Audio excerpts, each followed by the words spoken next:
Welcome, this is Gauri Gopnath for NE24. Residents of Greater Rangerkhari have voiced strong objections to the PWD's unexpected plan to block the traffic gap on Tarani Road and demolish the old divider at Rangerkhari Point, which was constructed 25 years ago. While they appreciate the broader beautification efforts such as the installation of new statue of Netaji, widening of footpaths and placements of railings and tiles, they argue that closing the traffic gap will severely affect daily commute and worsen traffic congestion in one of Silchar's busiest areas. Locals, including former Municipal Commissioner Sajal Banik, highlighted that Tarani Road has long served as a vital bypass route, helping ease traffic and allowing smooth movement for residents, students, pedestrians and vehicles. They demand that the old divider be preserved and that development should proceed without disrupting this essential access route.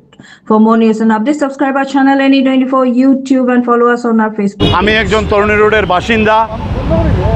আজকে হঠাৎ সকালে আমি এখানে আসিনি, আমাকে phone মারফতে একজন আমারই এক ছোট ভাই আমাকে ফোন করে বলল যে দাদা তোমাদের এই জায়গা থেকে বন্ধ করে দিচ্ছে।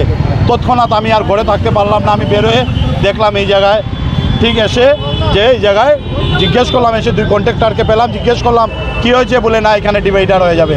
আমি বললাম ভাই আমি তো জন্মের পর থেকেই দেখছি এটা তো কোনো ডিভাইডার ছিল না, কিন্তু এই তরুণী রোডের আজকে আমার মা বোন ভাইয়েরা যদি একটা অসুস্থ হয় কিভাবে নিয়ে যাব, বলে না ওইদিকে ঘুরে যেতে হবে। তো এইদিকে ঘুরলে যেতে হলে এখানে গাড়ির অনেক জাম থাকবে, কি করে একটা পেশেন্টকে নিয়ে যাওয়া।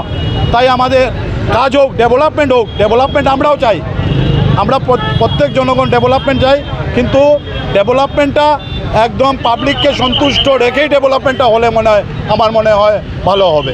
এটাই আমার বক্তব্য।